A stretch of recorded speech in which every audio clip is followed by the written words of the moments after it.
What a piece of junk! We've got a little project that we've started. This project is special to me because this was my 6th birthday present. The Millennium Falcon. Now you might think, my God, this thing looks terrible. Well, if you look over here, you'll see that most of the parts are now laying over on the counter. I've done a little bit of disassembly so far, but this piece was one of the most played with toys in my toy bin. All sorts of intergalactic adventures. It also served as a troop carrier when I had to take my figures on a family trip, because I could just pile them in right here and then close the lid, which just kind of slip over like this. In any case, it's seen its share of misadventures. For a while, it actually hung on the ceiling of my room when I was a kid. I had this mural that looked like the lunar surface, and my dad thought it'd be cool to hang up all my Star Wars ships on the ceiling. Well, that was cool for about 5 minutes, and then I wanted to pull them down and play with them, which he got annoyed by. Because of that, it's had some dust collect on it, and as you can see, there's some yellowing that's going on the plastic. Now, some of this is normal. Some of it, though, is cleanable.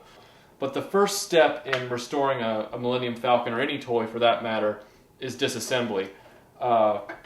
The Falcon had a number of decals, which you can see right here in this bag, that were on the ship, the vent decals and a number of other detail pieces. Those had to be removed, and thankfully, because the ship is already over 30 years old, I was able to simply use a flat-headed screwdriver under a loose edge, and they just popped right off without any damage. I'll have to figure out a way to put them back on, or possibly get repros, but since I have all of the stickers, I certainly don't want to throw them away or not use them if I can get away with using them again. I've also bagged all of the loose accessories. You can see that I have the little chess table, the holographic chess table, the top glass, the radar dish. All of these pieces were retained. In fact, the only piece I don't have is the infamous Jedi training remote. And the reason I don't have it, sadly, is because I didn't like it as a kid. I thought it was stupid and I didn't want to use it, so I left it off. I still have, come on you, I still have there it is. I still have the arm that the training ball would hang from.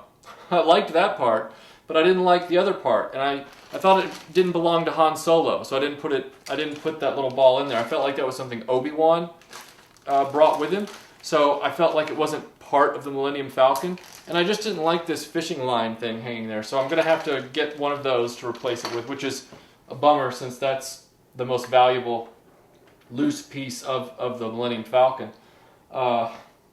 I had it rolling around in my action figure bin for a long time, and then I think I finally lost track of it as a kid. So that's a shame. But what I've done so far is I have taken the decals off. I've started disassembly with a Phillips head screwdriver. And what I'm going to have to do is take all of these individual screws out and then break this into 2 halves. Not break, but disassemble it into 2 halves. We don't break things at RetroBlasting. And then once I start reassembling, I'm going to have to test the motor where the sound effects would come from, because I think it's dead, and I think I might have killed it back when I was a kid, so that might have to be replaced, but those can be found. And hopefully, with a little TLC, this Millennium Falcon will fly again. Always remember to bag all of your screws and parts, because it's very difficult to replace Kenner screws from the 70s and 80s. You have to find some enterprising individual on eBay that's selling just the screws. It happens every now and then, but not often. You want to be careful when you pull this apart, because your cardboard insert on the inside could be damaged if you aren't careful with it. This was always funny to me. This is the cardboard insert that would sit inside the back part of the Millennium Falcon, because unlike the recent vintage collection super duper Millennium Falcon they've brought out, there was actually no connectivity between the cockpit and the crew area. The Power of the Force 2 line began a tradition where this cardboard insert actually looked like the interior of the Falcon as depicted in the movie.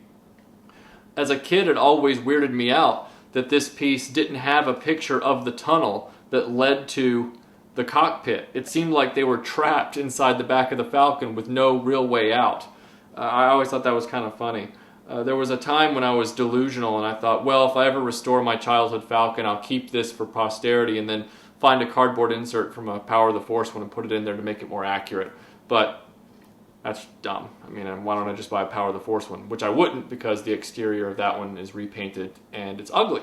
These motors in these Kenner Star Wars toys tend to seize and fail as time goes by. Mine, as you can see, is highly oxidized and the connectors even feel loose. Really loose. In fact, the whole housing feels loose. I have a feeling this particular motor is toast. I'll have to get a new one. Keep in mind one thing when you're cleaning a Millennium Falcon and restoring it is that the screws that hold on the motor to the inside of the frame are shorter than the screws that hold the entire ship together, so don't get those mixed up. There are 3 for the motor and then 9 for the hull. So keep those separate so you don't get those mixed up. And here's the main landing gear, which was also used as an action handle so that you could fly the ship around. One of the complaints I remember parents having back when I was a kid was that the Millennium Falcon was just too big for kids to handle during playtime. It was just too cumbersome and too heavy and too awkward. I never had a problem. I'm going to take these 2 halves, now that they've been de-stickered, and I'm going to put them in a soap bath with mildly warm water and use a soft bristled toothbrush to get off 30 years of dust. That should improve the situation immensely.